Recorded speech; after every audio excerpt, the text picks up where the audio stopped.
Now we're going to talk about magnetic forces on charged particles.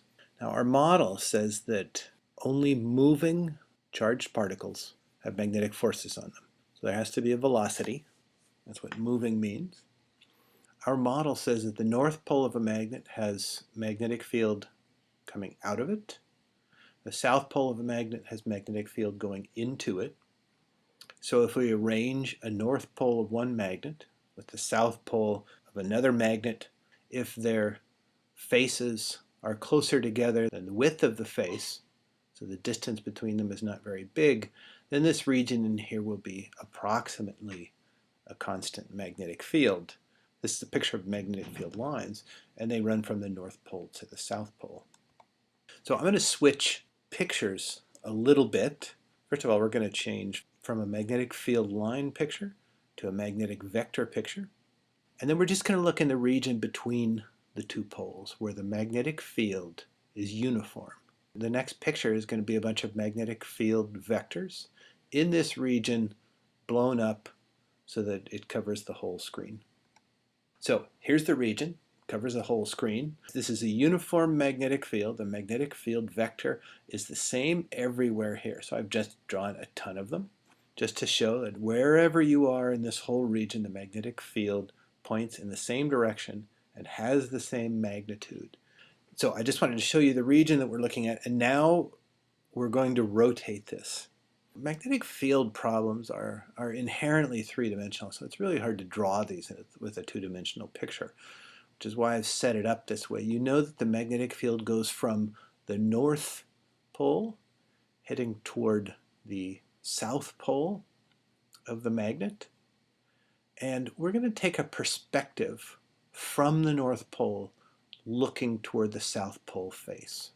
So we're going to look at the south pole face from the north pole. So we're going to be looking at the back end of these arrows. And here they are.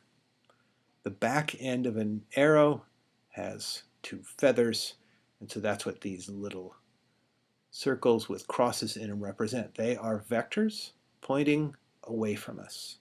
So the magnetic field is uniform. It's got the same vector, same direction everywhere throughout here. Remember, this is the view from the North Pole looking toward the South Pole face. So we're looking at the South Pole face, and we see these magnetic field vectors from behind. They all point into the screen. Now, forces. A charged particle has to be moving to have a magnetic force. That means it has to have a velocity. So in this region where the magnetic field is uniform, we're going to have a positively charged particle moving along this path coming in.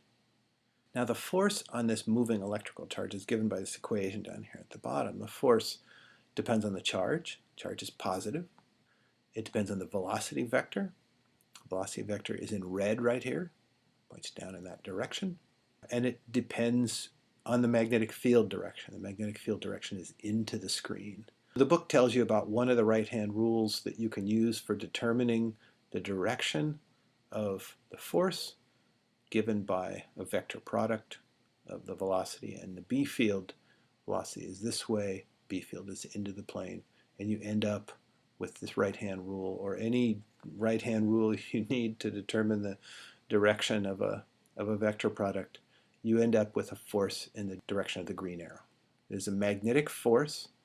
Notice two things. Number one, vector product of V and B is the vector product of this red arrow, V, and the black vector that points into the screen. These two vectors make up a plane that's along this line and perpendicular to the screen.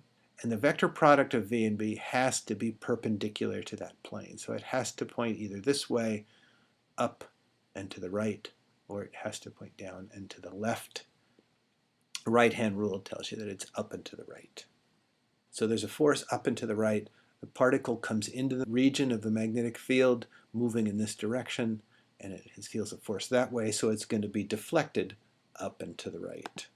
So what does it do? Well, it follows this path. It's deflected away from its path in the upward and to the right direction, so it's deflected away from its path. And later on, it's in this direction, the velocity vector. Notice if the velocity vector is in this direction and the magnetic field right here is still straight into the screen, then the force is perpendicular to the plane that's made up of those two. In other words, the force is in that direction and is continuing to deflect the path of the charged particle. By the time we get up here, the velocity vector is straight up the page. The magnetic force is that way. And by the time this charged particle leaves the region of magnetic field and just goes off in a straight line, now that the magnetic field is no longer there, the velocity vector has been changed a lot in direction. Now there's something important about magnetic fields. Since the magnetic force is perpendicular to the velocity, the acceleration that the magnetic force causes is perpendicular to the velocity. So the change in velocity caused by the magnetic force is perpendicular to the velocity, which means it can't make the velocity vector longer or shorter. It can't speed it up, it can't slow it down, and so because the magnetic force is perpendicular to the velocity, the kinetic energy cannot be changed. The kinetic energy of this particle cannot be changed by the magnetic force. So these red arrows all have the same length. The speed is the same all the way around as it curls around here. The speed doesn't change. So what determines the path that it follows? Well, the force is determined by the speed, the magnetic field strength, and the charge. That determines how big the force is. What determines how much that force affects the velocity? Well, the mass does. So this is a relatively light mass particle, so it is turned quickly by this force, and it's a small radius. If I had a larger mass, then that larger mass has more inertia, and so it's harder to turn it around in a circle. The force vectors, as long as the charge is the same, the speed is the same, and the magnetic field is the same, the force vectors are the same, but the resulting path will have a larger radius if the mass is larger. And one more larger, if the mass is even larger, then it'll be, again, closer to a straight line, and this magnetic force will only bend it a little bit, so it'll be much larger radius.